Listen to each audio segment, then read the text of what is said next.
Hey everyone, welcome back to our YouTube channel Tony बस financial में। तो आज हम बात करेंगे एक बिगिनर ट्रेडर किस तरह से कम पैसों से अपनी ट्रेडिंग की शुरुआत कर सकता है, कौन सा स्टॉक उसके लिए बढ़िया होता है ट्रेड करने के लिए, कौन सी स्ट्राइक प्राइस है बढ़िया होती है और कौन से इंडेक्स में ट्रेड करिए, निफ्टी या बैंक निफ्टी, जिससे उसको अधिक मुनाफा हो। तो अब बात आती है कि क्या ऑप्शन ट्रेडिंग 200 या 500 रुपये से शुरू कर सकते हैं? नहीं। तो अब बात आएंगी कि हम किस तरह से ऑप्शन ट्रेडिंग कर सकते हैं। ऑप्शन ट्रेडिंग करने के लिए आपको सबसे पहले ऑप्शन ट्रेडिंग को सीखना होगा, ऑप्शन ट्रेडिंग के बेसिक्स के बारे में पता करना होगा। उसके बाद दो स्टेप आते हैं। पहला आता है पेपर ट्रेडिंग। पेपर ट्रेडिंग जिसमें आपने ट्रेंड एंड ड्रॉ करना सीख लिया, या ब्रेकआउट क्या होता है, रेजिस्टेंस क्या होता है, सपोर्ट क्या होता है, किस तरह से मार्केट बिहेव करता है, प्राइस एक्शन क्या होता है। इन सारी चीज़ों को जानने के बाद बारी आती है कि हम अपने डीमेट अकाउंट में फंड को डिप्लॉय करें और लाइव मार्केट में ट्रेड करें। लाइव मार्केट में ट्रेड करने से हमें पता चलेगा कि हम किस तरह से अपने डिसिप्लिन को कंट्रोल कर पा रहे हैं, किस तरह से अपने इमोशंस को कंट्रोल कर पा रहे हैं, किस तरह से पैरामीटर काम करते हैं, किस तरह से ग्लोबल मार्केट काम करता है। इन सारी चीज़ों के बारे में हमें पता करते हैं जब हमारे अकाउंट में हम अपने फंड को डिप्लॉय करते हैं तब।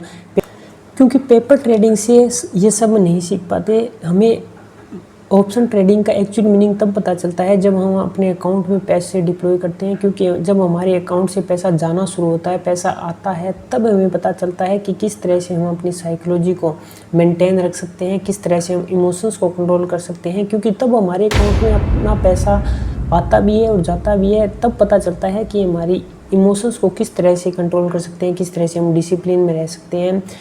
पेपर ट्रेडिंग में आप कितना भी कॉम्प्लिकेटेड चीज़ें सीख लें, बट जब आप मार्केट में आओगे, लाइव मार्केट में ट्रेड करोगे, जब कहानी अलग होती है और जब आप पेपर ट्रेडिंग करते हैं तब कहानी अलग होती है। क्योंकि कहने का तात्पर्य ये है कि अगर आपको ऑप्शन ट्रेडिंग करना है तो पर्टिकुलर रूप से मार्केट में कूदना पड़ेगा, मार्केट को ऑब्जर्व करना पड़ेगा, 2-3 महीने मार्केट में कंसिस्टेंट रहना पड़ेगा। तब जाके आप ट्रेडिंग को अच्छी तरह से जान पाओगे कि एक्चुअल में ट्रेडिंग होता क्या है, किस तरह से यहाँ पैसा बनता है, क्या यहाँ पे रिस्क मैनेजमेंट रखना पड़ता है। तब जाके आप एक्चुअल में समझ पाओगे कि ऑप्शन ट्रेडिंग क्या होता है। तो उसके बाद हम लाइव ट्रेडिंग शुरू करते हैं। तो सबसे पहले ये सवाल आता है कि हम कितना पैसा अपने अकाउंट में डिप्लॉय करें, कितना पैसा अपने डीमेट अकाउंट में डिप्लॉय करें, जिससे कि हम अच्छे तरह से ट्रेडिंग कर पाए। तो अगर एक ट्रेडर अपने डीमेट अकाउंट में 1 लाख रुपए डिप्लॉय कर रहा है और एक ट्रेडर अगर 5,000 रुपये डिप्लॉय कर रहा है, तो वो 5,000 रुपये लगाने वाला ज़्यादा कुछ सीखेगा। तो आप ये कहोगे कि टोनी भाई आप ये कैसी बातें कर रहे हो? तो मैं बताता हूँ। अगर आप 5,000 रुपये अपने डीमेट अकाउंट में डिप्लॉय कर रहे हो तो आप बड़े पॉइंट्स निकाल पाओगे, आप मार्केट को अच्छी तरह से ऑब्जर्व कर पाओगे, आप अच्छी तरह से एंट्री और एग्जिट कर पाओगे। अगर आप बड़ी क्वांटिटी से 1 लाख रुपये से शुरू में आ रहे हो और शुरुआत कर रहे हो 1 लाख रुपये से, तो आपकी ट्रेडिंग साइकोलॉजी पे इम्पैक्ट पड़ेगा, आपके इमोशंस पे कंट्रोल नहीं होगा, आपको ज़्यादा पैसा दिखेगा, जल्दी ज़्यादा लॉस दिखेगा।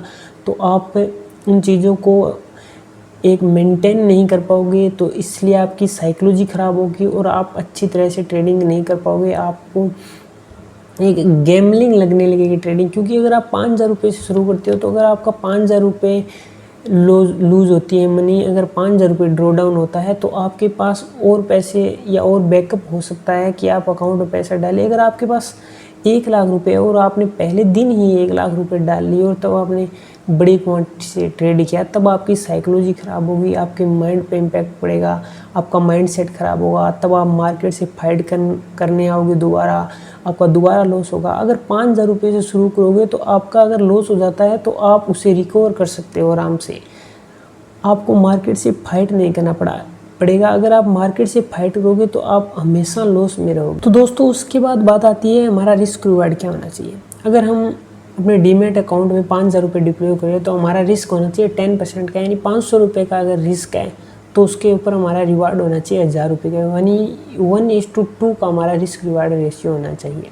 अगर 1:1 भी हो तो भी चलेगा, क्योंकि आप एक एंड ऑफ द डे या एंड ऑफ द मंथ आप प्रॉफिट में रहने चाहिए, चाहे रिस्क चाहे कम हो चाहे ज़्यादा हो। तो ट्रेडिंग में अगर 5,000 रुपये आपने डिप्लॉय कर लिए तो आप इस रिस्क रिवार्ड रेशियो से काम कर सकते हैं।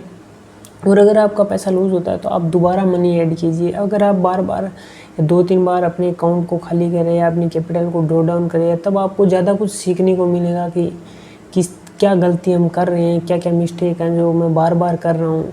तो इन सारी चीज़ों को सीखने के लिए आपको मिलेगा अगर आपके पास कम कैपिटल है और आप कम कैपिटल से ट्रेड करते हो। बहुत अच्छा होगा कि आप कम कैपिटल से ट्रेड करें। तो अब बात कर लेते हैं कि कौन सा स्ट्राइक प्राइस चूज़ करें, एटीएम स्ट्राइक प्राइस चूज़ करें या ओटीएम चूज़ करें या आईटीएम चूज़ करें। तो अगर आप इंट्राडे ट्रेडिंग करते हो तो आपको अगर एक्सपायरी के नज़दीक ट्रेड करते हो, यानी एक्सपायरी के 1 या 2 दिन पहले ट्रेड करते हो, तो आपको इन द मनी ट्रेड करना चाहिए। अगर आप एक्सपायरी के दिन ट्रेड कर रहे हो तो आप इन द मनी ट्रेड करें, क्योंकि ओटीएम और एटीएम की इंट्रेंसिक और टाइम वैल्यू दोनों ख़त्म हो जाती है। और अगर आप एक्सपायरी के दिन एक्सपायरी से ज़्यादा पहले ट्रेड करते हो तो आप एटीएम में ट्रेड कर सकते हो या ओटीएम में भी ट्रेड कर सकते हो, बट एक्सपायरी के दिन आप इन द मनी ट्रेड कीजिए, क्योंकि इस दिन इसकी इंट्रेंसिक वैल्यू ख़त्म नहीं होती। टाइम वैल्यू तो ख़त्म हो जाती है बट इसकी इंट्रेंसिक वैल्यू बनी रहती है। तो दोस्तों कैसा लगा आज का वीडियो? आई होप कि ये वीडियो आपको पसंद आया होगा। मिलते हैं अगले एक और लर्निंग वीडियो में, तब तक के लिए धन्यवाद।